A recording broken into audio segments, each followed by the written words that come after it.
दोस्तों, मैं स्मिता आपका स्वागत करती हूँ आपके अपने चैनल में। तो आज से स्टार्ट करने जा रहे हैं, हम फिर कंटिन्यू कर देंगे क्लासेस यूजीसी नेट जेआरएफ के लिए, क्योंकि डेट अनाउंस हो चुकी है। लेकिन अगर नहीं होता है उस डेट को पहले तो एग्ज़ाम होगा, ये करेक्ट है। और अगर नहीं होगा तो आगे अगर किसी मंथ में होता है फिर भी आपको तैयारी करनी है कंटिन्यू। ओके, तो मैं आप लोगों के लिए यहाँ पे जो है रामचंद्र शुक्ल के जो कथन है जो अब तक एग्ज़ाम में पूछे गए हैं और पूछे जाने की संभावना है एग्ज़ाम में, वो मैं लेकर आई हूँ। साथ ही आपको बता दूं कि अगर आप इसका पीडीएफ चाहते हैं तो आपको टेलीग्राम पे जुड़ना होगा। और अगर आप कंप्लीट कोर्स लेना चाहते हैं, प्रैक्टिस सेट लेना चाहते हैं, आप लोग परेशान हैं कि मेरे पास मटेरियल नहीं है, मैं प्रैक्टिस कैसे करूं, तो आप हमारे प्रैक्टिस सेट ले सकते हैं। 31 प्रैक्टिस सेट, जिसमें आपको 3100 प्लस एमसीक्यूज मिलेंगे। अच्छे से प्रैक्टिस कर सकते हैं, समय इतना है, डेली 1 प्रैक्टिस सेट या 2 प्रैक्टिस सेट लगा सकते हैं और अपना स्कोर पता कर सकते हैं कि कितना स्कोर हमारा सही हो रहा है। और यहाँ पे आपके लिए सबसे बेस्ट तो प्रैक्टिस ही रहेगी कि जितना ज़्यादा आप प्रैक्टिस करें। ओके, तो चलते हैं, स्टार्ट करेंगे। साथ साथ स्ट्रेटजी भी शेयर करती रहूँगी। और मैंने आपसे बोला है कि मैं जितना मेहनत करके जितना ज़्यादा जो है आप लोगों के लिए मटेरियल ला पाऊँगी यहाँ पे, तो मैं लाती रहूँगी। ओके, लेकिन सिलेक्टेड लाऊँगी।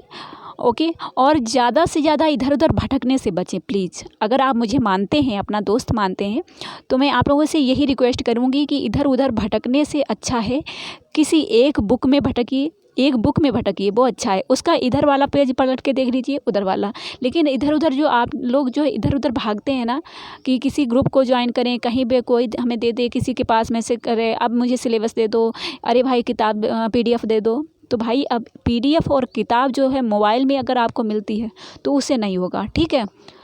क्योंकि कैसे आप इतने दिनों में किताब पढ़कर, क्योंकि किसी किताब से पूरा नहीं लिया जाता है, किताबों से तो सिलेक्टेड चीज़ें ली जाती हैं। ओके, तो ऐसी जगह पे जुड़िए जहाँ पे सिलेक्टेड चीज़ें आपको मिले। ओके, भटकने से अच्छा वही आपको सफलता निश्चित कराएगा, ठीक है। तो ये मेरी आप लोगों से रिक्वेस्ट है, इसलिए मैंने यहाँ पे बोल दिया है, क्योंकि मैं आप सभी को अपना मानती हूँ जो लोग हमारे साथ जुड़े हुए हैं, ठीक है।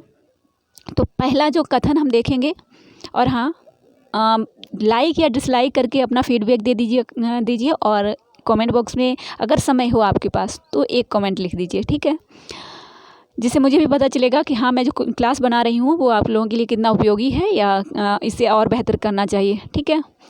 तो देखते हैं, पहला हम, सिद्धों और योगियों की रचनाओं का जीवन की स्वाभाविक अनुभूतियों और दशाओं से कोई संबंध नहीं है तथा वे शुद्ध साहित्य के अंतर्गत नहीं आती हैं। ये रामचंद्र शुक्ल जी ने कहा है। आपको की पॉइंट देखना है कि देखिए क्या कहा है, स्वाभाविक अनुभूतियाँ किसकी हैं, सिद्धों और योगियों की।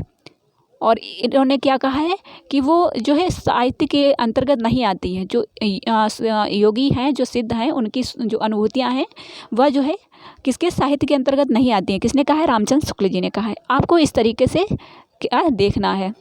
नेक्स्ट जो हमारा कथन है वह है, केवल प्रेम लक्षणा भक्ति का आधार ग्रहण करने के कारण कृष्ण भक्ति शाखा में अश्लील विलासिता को प्रवृत्ति जागृत हुई है, शुक्ल जी ने कहा। वैसे तो सभी कथन जो है शुक्ल जी के ही हैं, ठीक है। सूरसागर में जगह जगह दृष्टिकूट वाले पद मिलते हैं, यह भी विद्यापति का अनुकरण है। विद्यापति का अनुकरण बताया है सूरसागर को, शुक्ल जी ने कहा है। जयसी के श्रृंगार में मानसिक पक्ष प्रधान है, शारीरिक गौण है, शुक्ल जी ने कहा है। इसमें कोई संदेह नहीं कि कबीर की राम नाम रामानंद जी से ही प्राप्त हुआ है, पर आगे चलकर कबीर के राम रामानंद से अलग हो गए थे, मतलब भिन्न हो गए थे, शुक्ल जी ने ही कहा है।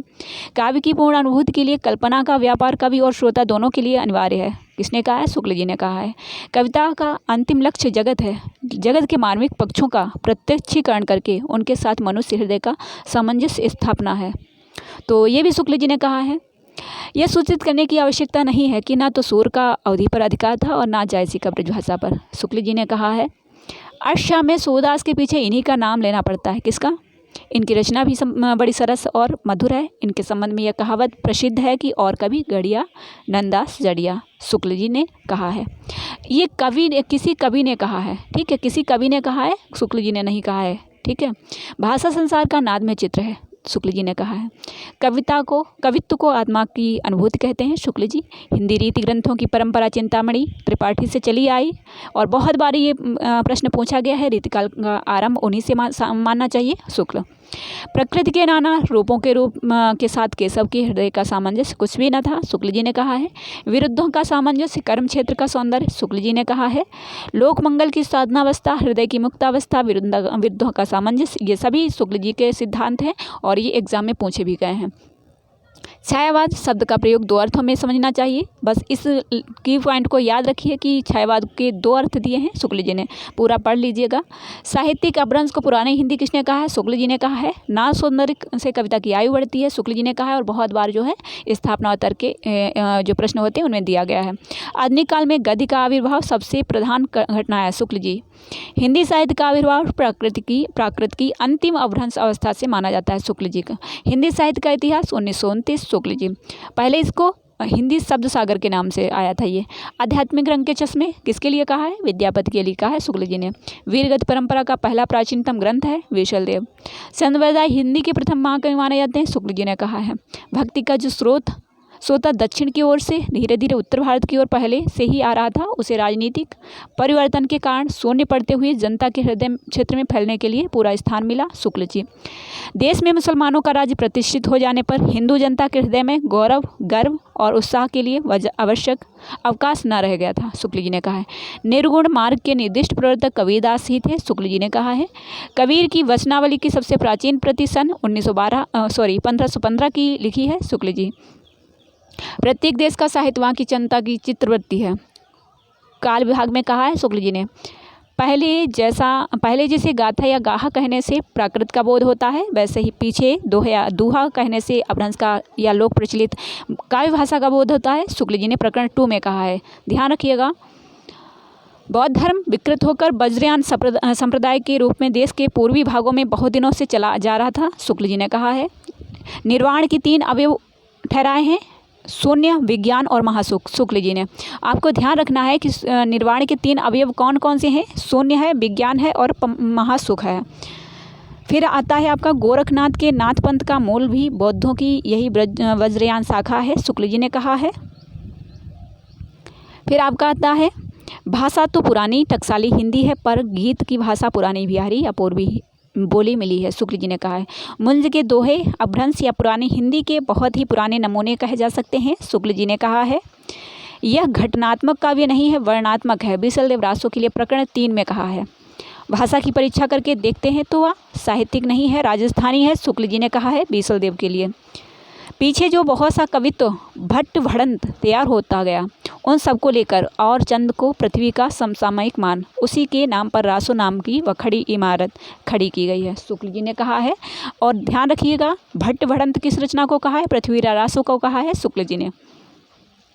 तो ये प्रश्न थे, इसी टाइप के प्रश्न में लेकर उपस्थित होंगी आप सभी के लिए। क्विज बना पाऊंगी तो बना के ज़रूर लाऊंगी आप लोगों के लिए, ठीक है। कोशिश करूंगी, नहीं तो मैं 1 लाइनर ज़्यादा से ज़्यादा कराऊंगी आपको, ठीक है। तो क्लास पसंद आया हो तो एक लाइक ज़रूर कर दीजिएगा। कमेंट बॉक्स में अगर फीडबैक देना चाहें तो दे दीजिएगा, अगर समय हो आपके पास, वरना नहीं, ठीक है। तो और अगर क्लास शेयर कर दीजिए तो बहुत अच्छा रहेगा। ओके, तो मिलते हैं नेक्स्ट क्लास में, तब तक के लिए जय हिंद, जय भारत।